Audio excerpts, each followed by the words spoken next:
Why do the wealthy get richer without ever selling their assets? How can billionaires legally avoid capital gains taxes for their entire lives? Why does the tax system punish workers but protect asset owners? What financial rulebook were you never taught, and who benefits from it? How does debt make the rich richer while keeping everyone else stuck? There is a financial system running quietly in the background of your life, a system written directly into the rules. Most people never see it. You were taught to work, earn, and save, and every year, without fail, you were taught to pay. But there is another rulebook, one that applies to people who own assets instead of selling their time. And once you understand how this system works, it becomes impossible to unsee. Because the uncomfortable truth is this: the tax code was not designed for workers. It was designed to reward owners. That doesn't mean the system is illegal. It means it's selective. And today, we're going to walk through the strategy that sits at the center of that system. A strategy quietly used by billionaires, founders, and multi-generation families. It's called Borrow, Don't Liquid. And it explains how enormous wealth compounds faster than taxes can ever touch it. Most people believe something that simply isn't true. They believe wealth is taxed as it grows. It isn't. In the United States, wealth is taxed only when it is realized, when you sell. If your assets go up by $100,000 this year, but you don't sell them, the IRS does nothing. No bill, no notice, no tax. These are called unrealized gains, and they are the foundation of the entire system. Now compare that to how workers are treated. If you earn $100,000 in salary, you don't get to defer. Taxes are taken immediately. Federal, state, payroll, Medicare. By the time you touch your money, a significant portion is already gone. This creates two financial realities. Workers are taxed when they earn. Owners are taxed only if they choose to sell. That difference is not accidental. It's structural, and it's where the game splits. Let's make this concrete. Imagine two people buy the same asset, a $400,000 house, a stock portfolio, a small business. 10 years later, that asset is worth $500,000. The first person does what most people are taught to do. They sell. They celebrate the $100,000 gain until taxes arrive. Capital gains taxes take 15 to 23.8% federally. State taxes can push that even higher. That $100,000 gain quickly becomes $75,000, sometimes less. And now here's the part no one talks about. When you sell, your wealth journey resets. You no longer own the asset. Compounding stops. You're back to cash, the most taxable form of wealth. It's like running a race where every time you score, the referee takes a cut and sends you back to the starting line. This is the reset trap. And wealthy families avoid it at all costs. Now let's look at what the second person does. They don't sell. Instead, they borrow against the asset. Why? Because borrowed money is not income. It doesn't matter if it's $10,000 or $10 million. Loans are not taxed. So instead of selling a $500,000 asset, the owner goes to a bank and says, "This asset is worth more now. Lend me money against it." If the bank lends them $90,000, that money enters their account completely untouched by the IRS. No capital gains, no income tax, no reset. And here's the critical distinction. Wealthy people do not fear debt. They fear taxable events. Debt is simply a bridge, a way to access value without destroying the asset that creates it. This is where compounding becomes asymmetric. The asset continues to grow. The loan is slowly paid down.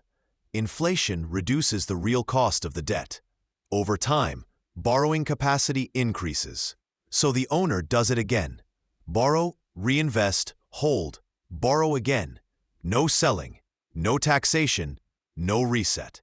This is the cycle that allows wealth to compound uninterrupted for decades. And when people describe billionaires taking $1 salaries, this is why. They don't need income. They have assets. Death, the step up in basis, and why the IRS never collects my tax. Up to this point, everything we've discussed happens during a person's lifetime. But the most powerful part of this strategy doesn't happen while they're alive. It happens when they die.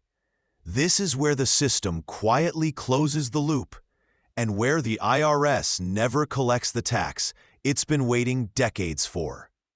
Under U.S. tax law, when someone dies, most assets receive something called a step-up in basis.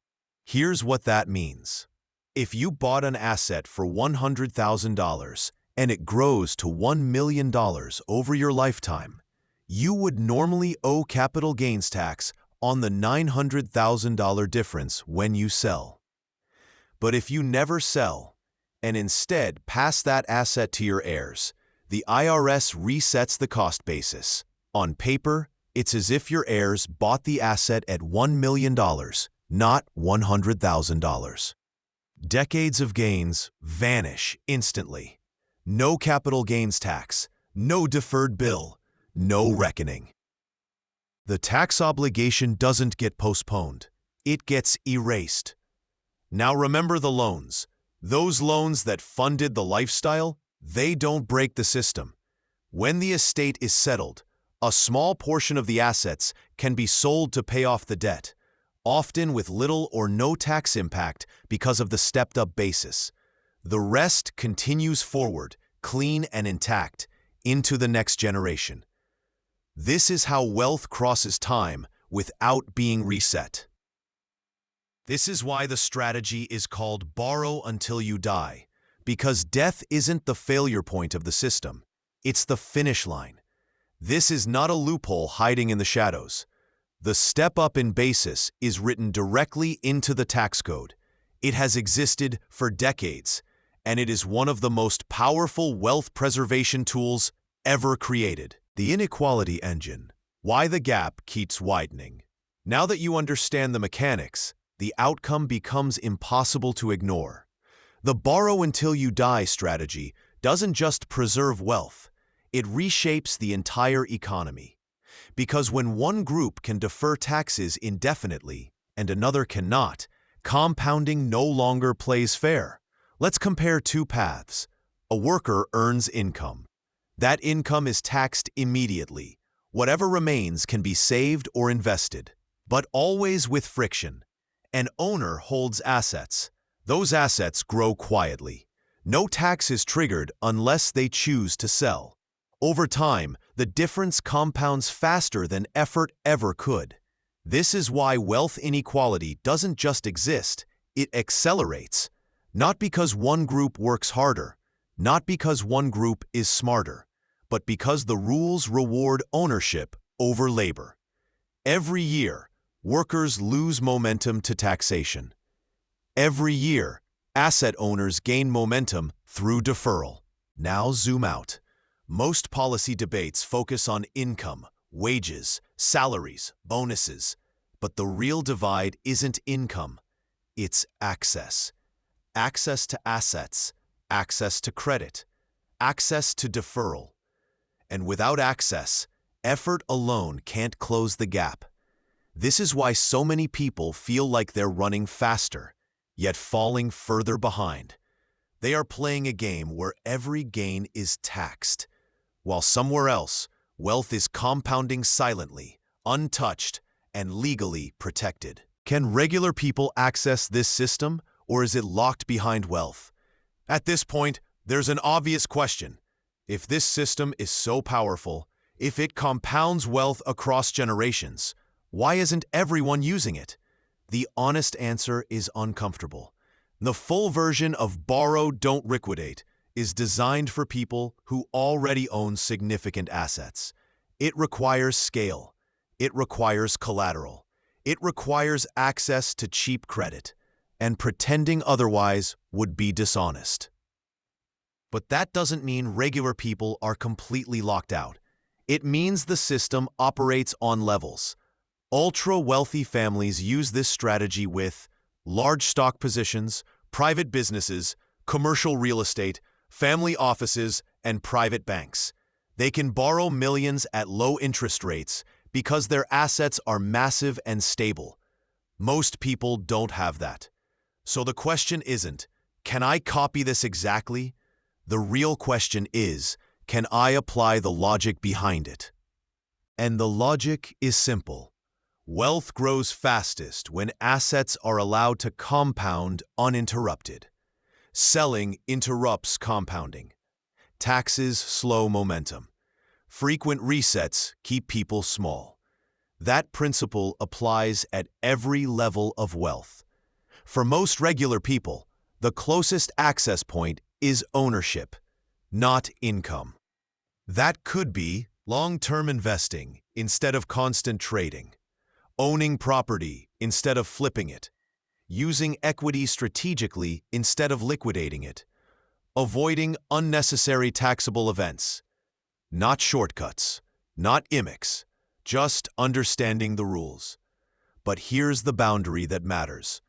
No video, no strategy, no framework can magically eliminate the structural advantage of scale. A person with $10 million has options a person with 100,000 simply doesn't. And acknowledging that reality isn't pessimism. It's honesty, because the danger isn't knowing how the system works. The danger is believing it's equally accessible and taking risks that don't match your position. This isn't about copying billionaires.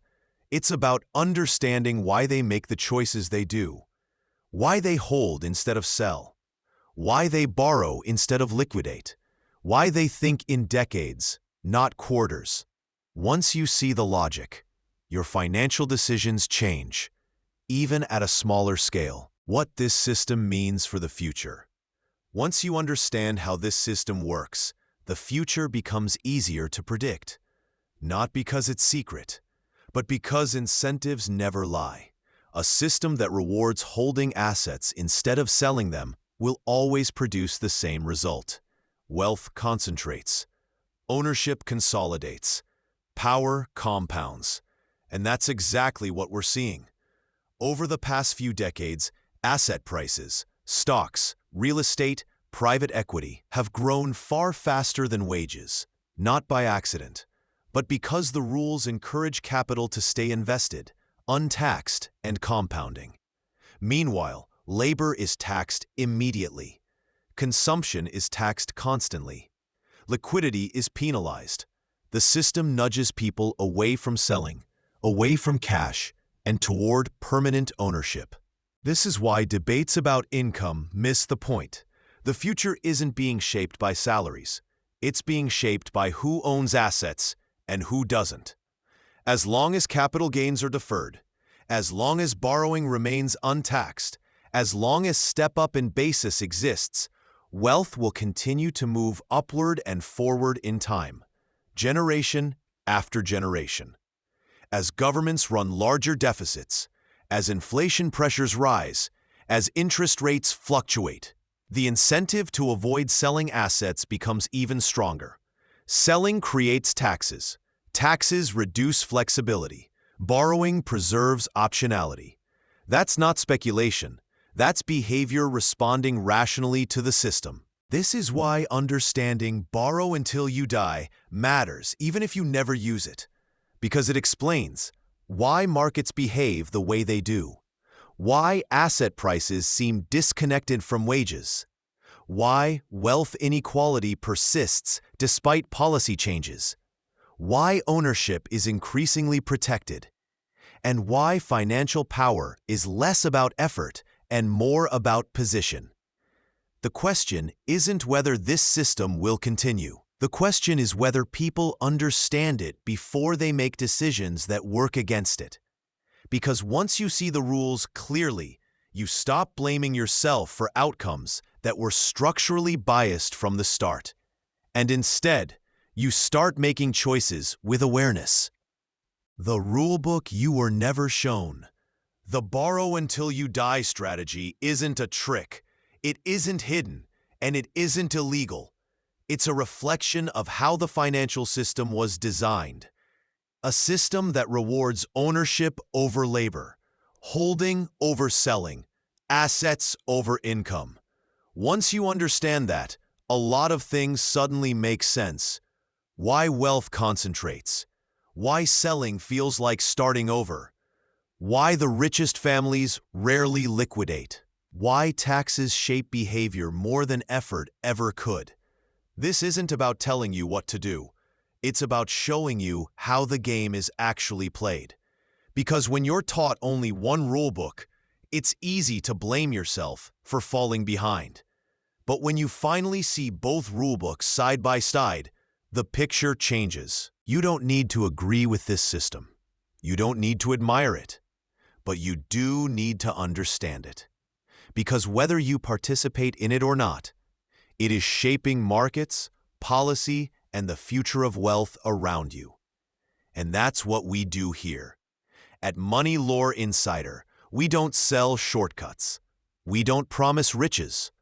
We expose the systems behind money, power, and economics, clearly, calmly, and honestly. If this video helped you see the financial world differently, subscribe to MoneyLore Insider. Because the more you understand the system, the harder it is for it to work against you. MoneyLore Insider, where finance meets mystery.